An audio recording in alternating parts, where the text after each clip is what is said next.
Dr. Chowdu Son. The title is How Intravascular Imaging Guided Our Case. What is the best strategy for a double ostium ISR? Dr. Son, please. Hello. Good morning, Chairman. Good morning, my colleague. I'm Dr. Châu Đỗ Trường Sơn from Nhân dân Gia đình Hospital. Thank you, Chief, for giving me a chance for sharing my case. My case has titled The Double Ostium Instant Restenosis. What is the best strategy? My patient is a 65 years old female admitted with acute dyspnea. Her risk factors include hypertension, diabetes, and especially the dialysis. She has past medical history with a right myocardial infarction with left main triple vessel disease around 12 months ago. The patient was treated with 2 days on the left main bifurcation with the cross technique and 1 day at RCA.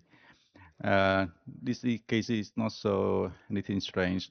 The lab tests show a very severe reatining with EGFR around 4 and a significant anemia with hemoglobin around 6.8 and high level of BNB.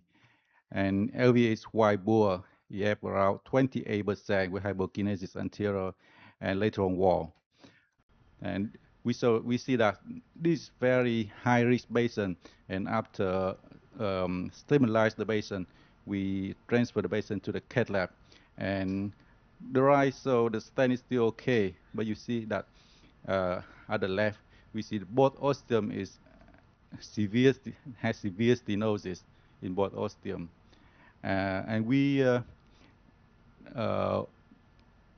discussed with the family, and we will ask them, do you choose CIBG or not?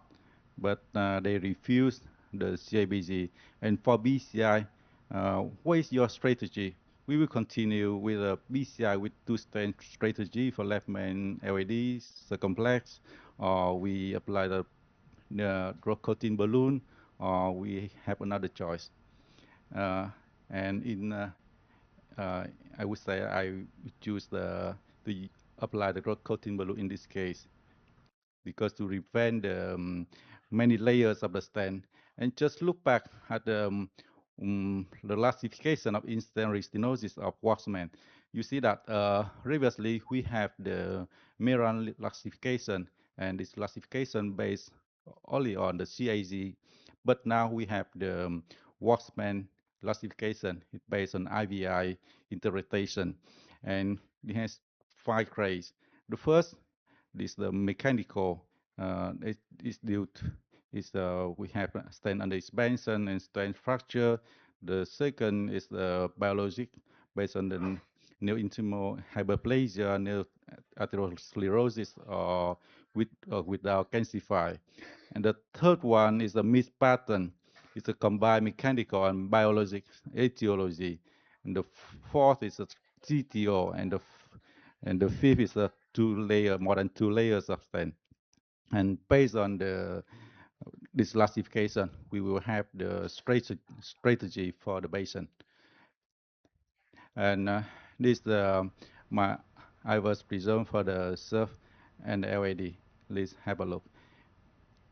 We see that on the CAG, we see that the chorecist system is severe calcified, and here we can see that on the IVUS is really highly calcified, and a little bit more the stent at the ostium of the SURF, and the LAD is under expansion.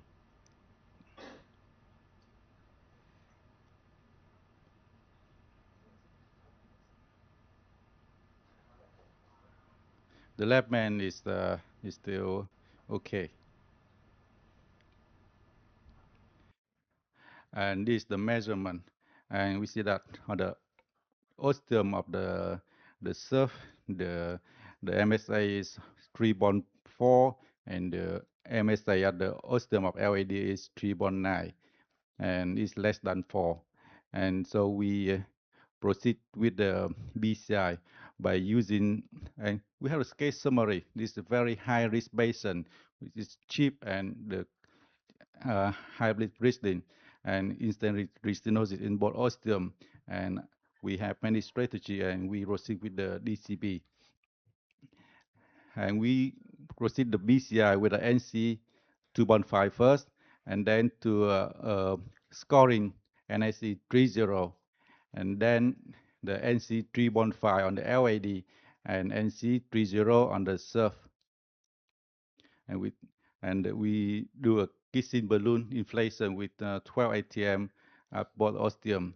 And at this bond, after after finish the pre-dilatation, so what would you do where we apply the kissing, we apply the DCB in this situation because we have both ostium ISR.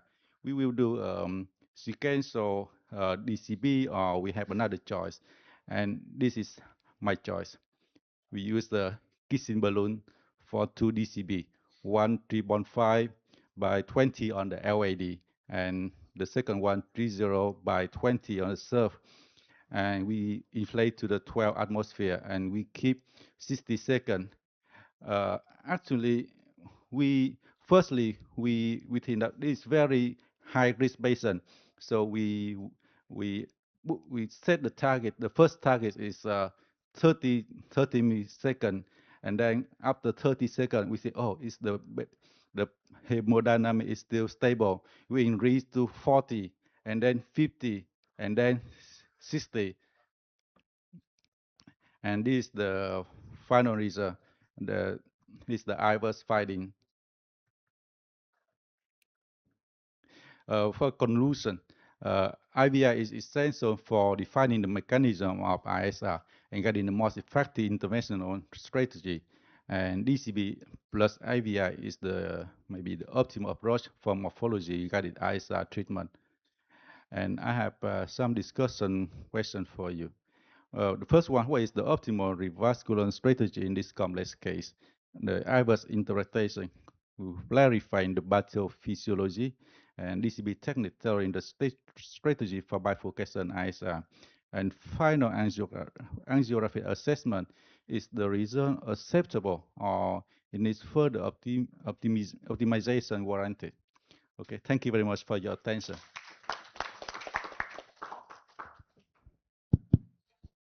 Okay, thank you for excellent case. But do you do IBI for blood preparation before you do the DCB? Yes or Yes. no? Yes. Yeah, I don't see in this your presentation. Maybe we are black of this, and we should do. Maybe we are black the picture in we lack the image in this presentation. But Okay. after the kissing balloon, we have the IVI. Sorry. Okay. Is there any question or comment from panelists or audience for a speaker? Yeah.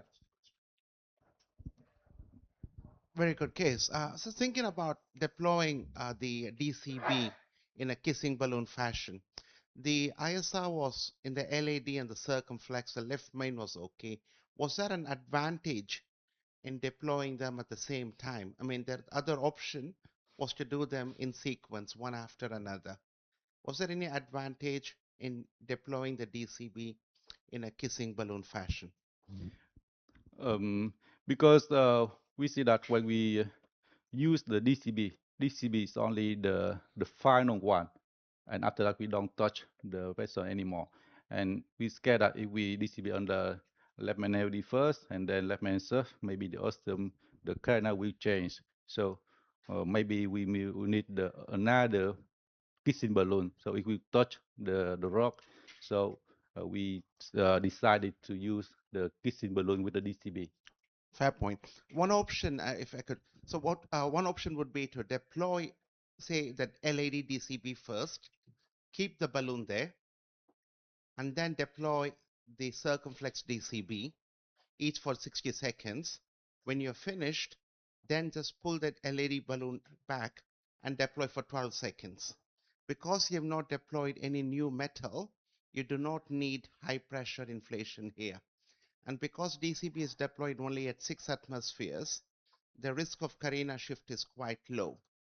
And therefore, we can, in sequence, you do it in sequence, and then a very short kissing balloon inflation for 12 seconds so that we don't occlude the flow to the circle. I mean, that's something we do in practice. I thought that could be an option. Yeah, thank you. So, any other questions? This case, so the final result is acceptable, but not quite good. So, Yeah. because of the severe calcification. So, Yeah. so that maybe this time okay, but maybe there are some potential of the restenosis, the ISR again. So, what is the next option for you? So, what do you do next? Maybe it a very high potential of the next ISR. Yeah, What do you think? we see that. Actually, if we have more device, it's basically the IVL. Maybe it's Yes, we have shockwave. So, more yeah, more IBR chances. is of course one And option. Yes. and when we present my case, we see that maybe we can inflate with bigger scoring balloon. Yeah, yeah, In this case, we use the T0 scoring balloon in the yeah, yeah. LED, So this but time, maybe we could but it's use not so 315. enough for the LED. Yes, Yeah, yes. yeah, yeah. We see. Yeah, so that, and also maybe the another option is maybe rotablation for the stent slot. It's also the one option. Of course, we have to consider the risk or something. Yes. Yes. Thank So I'm sorry to say because I'm interventionist, everybody are interventionist. I think this is a very right time to patient transfer to the surgery actually, you. Yeah. because when because next time sometimes ISR occurred only the circle ostium sometimes frequently. Then we didn't have because then we cannot transfer patient to the surgery. Do something more. So patient getting worse and worse. So I do believe that this is a very right time for bypass surgery. Yeah. We think about that. We talk about that. But as you see, the patient come with us with severe anemia. So the patient looks so weak. So the family refused the cabbage. Yes, I understand this situation because the patient usually think about the very traditional CABG, but nowadays we have the very modern CABG. They use the mid-cap in order to do the bypass for the LED. That's very good and very minimal invasive. So you have to explain to the patient that it's quite easier for the patient in order to make the final decision. Otherwise, the patient think about the open chest like this because it gives a very small incision at the on the left side. That's the very good option in this situation, and then we can fix the circumflex if they cannot grab to the circumflex, but the LED is very good for grabbing. Thank you. Okay. Thank you. Okay, thank you. We hope in the next SIP 2026, we have the result after you follow up this case.